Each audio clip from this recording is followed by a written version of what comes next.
என்ன நம்ம குழந்தைங்க வந்து நம்ம நினைக்கிற மாதிரி இல்லை அப்படின்னு தானே ஃபீல் பண்றீங்க. சொல் பேச்சை கேட்க மாட்டேங்கிறாங்க அப்படின்னு தானே ஃபீல் பண்றீங்க. கவலைப்படாதீங்க, இந்த வீடியோவை பாருங்க. நான் ரவிச்சந்திரன். வணக்கம், குழந்தை நல ஆலோசகர். இப்ப நம்ம எல்லாருக்கும் தெரியும், இத பண்ணினா இப்படி இருக்கும் அப்படிங்கிறது தெரியும்ல. நம்ம ஒரு விஷயம் எல்லாரும் ஒண்ணே ஒண்ணு பண்றோம். என்னன்னா, குழந்தை வந்து நம்ம இப்ப சொல் பேச்சை கேட்கலைன்னா கத்துறோம். அதுக்கப்புறம் வந்து சொன்னதையே திரும்பி திரும்பி சொல்லிட்டு இருக்கோம் இல்லையா? இப்ப இந்த ப்ராப்ளம் வந்து தினமும் வந்து திருப்பி வருது இல்ல, திரும்பி திரும்பி அதே தானே வருது. காலையில ஸ்கூலுக்கு போ அப்படின்னு அம்மா சொல்லுவாங்க. சீக்கிரம் ரெடி ஆகு, கிளம்பு அப்படிம்பாங்க. அம்மா வந்து காமா சொல்றாங்க அப்படிங்கிறதுக்காக குழந்தை வந்து என்ன பண்ணும்னா கேட்காம இருக்கும். கேட்காது, சொல் பேச்சை கேட்காது. அப்ப அம்மா என்ன பண்ணுவாங்கன்னா, கத்தினா மட்டும்தான் வந்து இது சரியாகும் அப்படின்னு சொல்லிட்டு கண்ணா பின்னான்னு திட்டுவாங்க. Sometimes tension. ஏன்னா காலையில சமையல் பண்ண எல்லாம் பண்ணணும்ல. அப்பா ஆபீஸ் கிளம்புவாரு. இல்ல எல்லா வீட்லயும் ஏதோ ஒரு பிரச்சனை இருக்கும். அப்ப கத்துவாங்க. சில வீட்ல எல்லாம் அம்மா என்ன பண்ணிட்டு இருக்காங்களோ அதெல்லாம் தூக்கிட்டு ஓடி வருவாங்க குழந்தை பக்கம். அது குழந்தை அலறி அடிச்சு பயந்து குளிக்க போறோம்னா ஓடி போயிடும். அப்புறம் பல் தேய்க்கிறதுனா பல் தேய்க்க போகும், இல்ல புக் எடுத்து வைக்கும். ஏதோ ஒண்ணு அது என்ன பண்ணணுமோ அதை பண்ண ஆரம்பிச்சிடும் அப்புறம். ஏன்னா இவங்க அப்படியே அந்த பயங்கரமா வருவாங்க இல்லையா? இது நான் நிறைய பார்த்திருக்கேன். பார்த்ததுனால சொல்றேன். இப்ப இத வந்து ஒரு ஒரு ஒரு கான்செப்ட் ஒண்ணு பார்ப்போம். ஏபிசிடி இத கொஞ்சம் ஞாபகம் வச்சுக்கோங்க. ஏன்னா வந்து ஆன்டிசிடென்ட்னு சொல்லுவோம். ஆன்டிசிடென்ட்னா என்னன்னா, இதுக்கு முன்னாடி நடக்கிறது பேரு. அதுதான் வந்து ஆன்டிசிடென்ட்னு சொல்லுவோம். அதாவது அம்மா வந்து நீங்க சொல்றீங்க, குழந்தைகிட்ட இருந்து ரெஸ்பான்ஸ் இல்ல.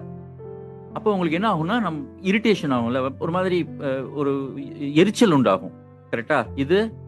இதுக்கு முன்னாடி என்ன நடக்கிறதுங்கிறதுக்கு பேரு தான் ஆன்டிசிடென்ட் ஏ. 2வது பிஹேவியர், நடத்தை. யாரோட நடத்தை? குழந்தை என்ன பண்ணுதுங்கிறது தான்.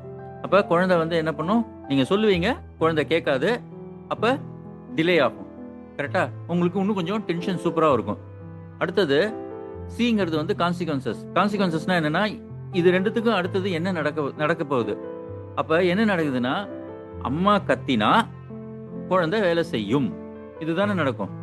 அம்மா கத்தலைனாலும் குழந்தை வேலை செய்யணும். அதுதான் நம்மளுக்கு வேணும் இப்ப. அப்ப குழந்தை என்ன தெரியுமா நினைக்கும்? சரி, சும்மா இருப்போம், கத்தும்போது பார்ப்போம் அப்படின்னு நினைப்பாங்க. பட் அந்த சிச்சுவேஷன்ல இருந்து நம்ம வெளில வரணும் இல்லையா? அதுக்கு தான் வந்து 3வது கான்செப்ட் வந்து டி. டினா என்னன்னா டைரக்ஷன். அதாவது நம்ம போகக்கூடிய சொல்லக்கூடிய வழி, அந்த குழந்தை எப்படி போகணுங்கிற ஒரு வழி. அந்த வழி என்ன தெரியுமா? இதுக்கு வந்து சைக்காலஜி, அதாவது உளவியல்ல என்ன சொல்லுவோம்னா பாசிட்டிவ் ரீஇன்ஃபோர்ஸ்மென்ட்னு சொல்லுவோம். பாசிட்டிவ் ரீஇன்ஃபோர்ஸ்மென்ட்னா நல்ல நடத்தை பண்றாங்க இல்லையா குழந்தை, அதை ஊக்குவிக்கிறதுன்னு பேரு. நல்ல நடத்தையை ஊக்குவிக்கிறது அப்படிங்கிறதுக்கு பேர் வந்து பாசிட்டிவ் ரீஇன்ஃபோர்ஸ்மென்ட்னு சொல்லுவோம் சைக்காலஜில. இப்ப நாம எதுக்கு தெரியுமா கவனம் நிறைய கொடுக்கணும்? அதுதான் வந்து அதிகமா வந்து உங்களுக்கு வந்து வரும். பேசிக்கா நம்ம எதுல ரொம்ப கவனம் செலுத்துறோமோ அதுதான் அதிகமா வரும். அப்ப கத்தினாதான் குழந்தை வந்து கேட்கும் அப்படிங்கிற ஒரு எண்ணம் நம்மளுக்கு இருந்ததுன்னா அதுதான் நடக்கும். இப்ப அதுலேருந்து நம்ம வெளியில வரணும். அப்ப என்ன பண்ணணும்? வெளியில வரணும்னா நம்ம டைரக்ஷனா மாத்தணும். என்ன டைரக்ஷன் மாத்தணும்? குழந்தைகிட்ட சொல்றோம், அது செஞ்சிடுச்சுன்னு வச்சுக்கோங்களேன். செஞ்சதுன்னா ஒரு சின்ன அப்ரிசியேஷன். பரவாயில்லையே, சொன்ன உடனே கேட்டுட்டியே அப்படின்னு, சூப்பர் அப்படின்னு நீங்க சொல்லி பாருங்களேன். ட்ரை பண்ணி பாருங்க. ட்ரை பண்ணி பாருங்க. அப்ப என்ன ஆகும்னா, நீங்க கத்துறது கொஞ்சம் கொஞ்சமா குறையும். குழந்தை தானா செய்ய ஆரம்பிச்சிடும். அப்ப என்னன்னா, கத்தினாதான் செய்வேன் அப்படிங்கறதுல இருந்து கத்தாட்டியும் நான் செய்வேன் அப்படிங்கிற மாதிரி ஒரு எண்ணம் வந்துடும். இப்ப இந்த மாதிரி வந்து செஞ்சு பாருங்க, எப்படி இருக்குன்னு பாருங்க. உங்க காமெண்ட்ஸை வந்து சொல்லுங்க வீடியோல. இந்த மாதிரி நிறைய உங்களுக்கு தெரிஞ்சுக்கணும்னு ஆசைப்பட்டீங்கன்னா இந்த யூடியூப் சேனலை சப்ஸ்கிரைப் பண்ணுங்க. வீடியோஸ் எல்லாத்தையும் பாருங்க. இன்ஸ்டாகிராமை ஃபாலோ பண்ணுங்க. ஓகே, அடுத்த வீடியோல சந்திக்கிறேன். இன்னும் நிறைய கான்செப்ட்ஸோட சந்திக்கிறேன். தேங்க்யூ. வணக்கம்.